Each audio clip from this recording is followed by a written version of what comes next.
नमस्कार. कारल्याची भाजी तर तुम्ही नेहमीच करत असाल, पण माझ्या या पद्धतीने ही कारल्याची रेसिपी करून तर पहा. मुलं सुद्धा आवडीने खातील. अजिबात कडू न लागणारी ही कारल्याची भाजी. तर ही भाजी करण्यासाठी मी या ठिकाणी पाव किलो कारली घेतलेली आहे. अशी ही मीडियम साईजची कारली आहे. कारली स्वच्छ धुतली, त्यानंतर कारली आपल्याला चिरायची आहे. तर बघू शकता या ठिकाणी अशा प्रकारे गोल स्लाइडमध्ये कारली ही चिरून घेते. आता यामध्ये बिया असतात. बिया काढण्यासाठी मी छोटा पोहे खाण्याचा चमचा घेतलेला आहे आणि त्या चमचाच्या मागच्या बाजूने म्हणजे दंडीच्या बाजूने आपल्याला ह्या बिया काढायच्या आहे. ह्यानुसार अगदी सहज निघतात. तर मैत्रिणींनो, तुम्हाला जर का भरलेल्या अख्ख्या कारल्याची रेसिपी करायची असेल तर ही जी ट्रिक आहे बी काढण्याची ही तुमच्या नेहमीच उपयोगात येईल. अशा प्रकारे बी काढून या कारल्यामध्ये मसाला भरून तुम्ही अख्खं कारल्याची रेसिपी सुद्धा करू शकता. अशाच प्रकारे एक आणखी तुम्हाला कारलं मी कट करून दाखवते. सुरुवातीला 2 ते 3 स्लाइड कट करायचे आहे आणि त्यानंतरच मग अशा प्रकारे स्पून या कारल्याच्या आतमध्ये घालायचा आहे आणि संपूर्ण बिया काढायच्या आहे.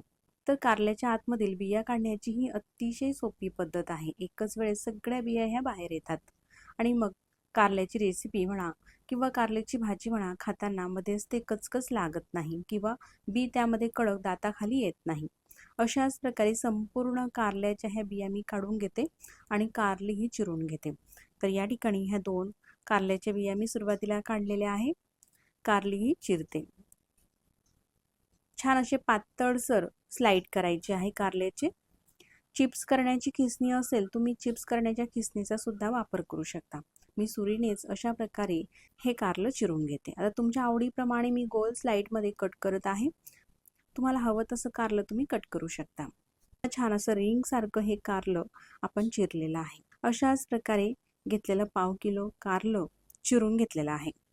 तर सुरुवातीला बी काढून कारलं चिरण्याची ही जर का तुम्ही पद्धत वापरली तर अशा छान ह्या फोडी होतात. कारलं व्यवस्थित असं चिरलं जातं. आता हे चिरलेलं कारलं ताटामध्ये काढते आणि त्यामध्ये पाव चमचा मीठ टाकायचं आहे. कारल्याला हा कडूपणा असतो आणि आपण हे गावरान कारलं घेतलेलं आहे तर हे थोडं जास्त कडू असतं. अजिबात कडू लागणार नाही म्हणून आपल्याला ही प्रोसेस करायची आहे. त्यामध्ये पाव चमचा हळद आणि पाव चमचा मीठ टाकलेला आहे. संपूर्ण हे मिक्स करायचं आहे आणि 15 ते 20 मिनिटासाठी असंच राहू दिलं. बघू शकता साधारण 20 मिनिटानंतर मी तुम्हाला दाखवत आहे. कारल्याचं असं हे कडू पाणी निघत आहे. हे पाणी संपूर्ण काढायचं आहे कारल्याचं. मीठ आणि हळदमुळे कारल्याला जो कडूपणा असतो ना तो कमी होतो. आता ह्या कारल्याच्या स्लाइड मोठ्या भांड्यामध्ये टाकायचे आहे आणि हे कडू पाणी काढून घ्यायचं आहे. आता यामध्ये आणखी पाणी घालायचं आहे आणि ह्या कारल्याच्या फोडी संपूर्ण धुवून घ्यायच्या आहे व्यवस्थित. म्हणजे यामध्ये असलेला संपूर्ण कडूपणा निघतो आणि ही रेसिपी अजिबात कडू लागत नाही. मुलं सुद्धा खातील एवढी चवीला छान लागते.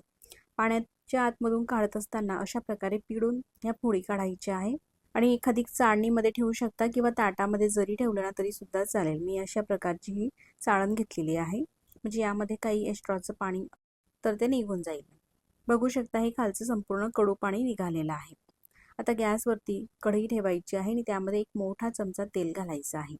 तेल गरम झालं का त्यामध्ये अशा थोड्या थोड्या ह्या कारल्याच्या स्लाइड घालायच्या आहे आणि तळून घ्यायच्या आहे. ह्या स्लाइड जर का तुम्ही छान अशा कुरकुरीत होईपर्यंत तळल्या तर जेवणासोबत तोंडी लावायला सुद्धा मस्त अशा लागतात. तर मला भाजी करायची आहे म्हणून मी जास्त काही तळत नाही. तर साधारण 1 ते 1.5 मिनिटासाठी या स्लाइड तळून घेतलेल्या आहे. अशाच प्रकारे संपूर्ण कारल्याच्या ज्या फोडी केलेल्या आपण त्या तळून घ्यायच्या आहेत. तुम्हाला जर का तोंडी लावण्यासाठी या स्लाइड वापरायच्या असतील जेवणासोबत तर कुरकुरीत होईपर्यंत तळून घ्यायचे आहे. त्यानंतर यावरती मसाला टाकायचा आहे. थोडासा चाट मसाला, मिरची पावडर आणि थोडंसं मीठ आणि मग खाऊ शकतात. चवीला अप्रतिम लागतात. अजिबात कडू लागत नाही. आता संपूर्ण या स्लाइड तळून घेतलेल्या आहे. या कढईमध्ये तेल आहे. त्याच कढईमध्ये आपल्याला भाजी करायची आहे. तर तेल गरम झाल्यानंतर पाव चमचा मोहरी आणि पाव चमचा जिरे टाकलेले आहे. जिरे मोहरी तडतडू द्यायची आहे. यामध्ये 1 चमचा साधारण 7 ते 8 लसूणच्या पाकळ्या आणि पाव इंच आल्याचा तुकडा याचा असा ठेचा करून घेतलेला आहे, कुटून घेतलेला आहे. काही सेकंदसाठी परतून घ्यायचं आहे. त्यानंतर यामध्ये कांदा घालायचा आहे.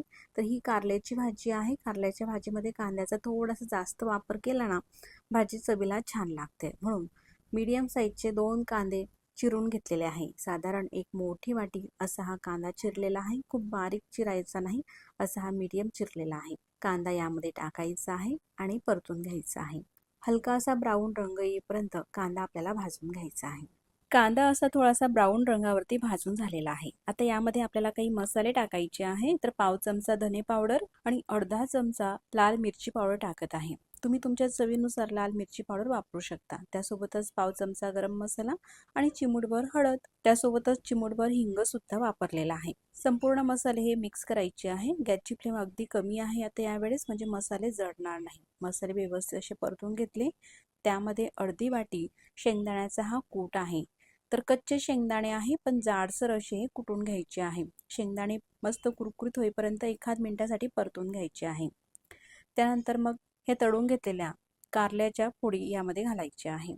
चवीनुसार मीठ टाकायचं आहे। तर आपण सुरुवातीला सुद्धा मिठाचा वापर केलेला होता, म्हणून मीठ आवश्यकतेप्रमाणेच टाकायचं आहे। संपूर्ण ही भाजी मिक्स करायची आहे।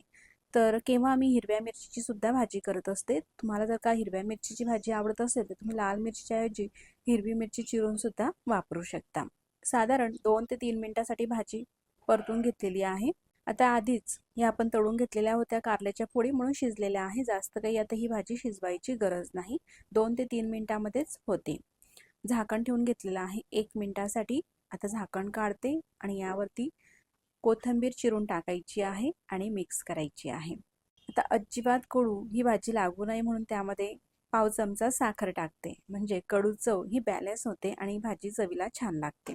बघू शकता आता ही भाजी भाकरी चपाती सोबत खाण्यासाठी तयार झालेली आहे। टिफिनसाठी सुद्धा अगदी झटपट होणारी ही भाजी आहे। तुम्ही सुद्धा नक्कीच करून बघा, चवीला अप्रतिम आहे। मुलं सुद्धा खातील अशी ही भाजी आहे, अजिबात कडू लागत नाही। आणि व्हिडिओ आवडल्यास तर आपल्या देवदर्शन किचन चॅनलला लाईक, शेअर आणि सबस्क्राईब करायला विसरू नका। मग पुन्हा भेटू नवीन छानशा अशाच रेसिपी सोबत। तोपर्यंत नमस्कार।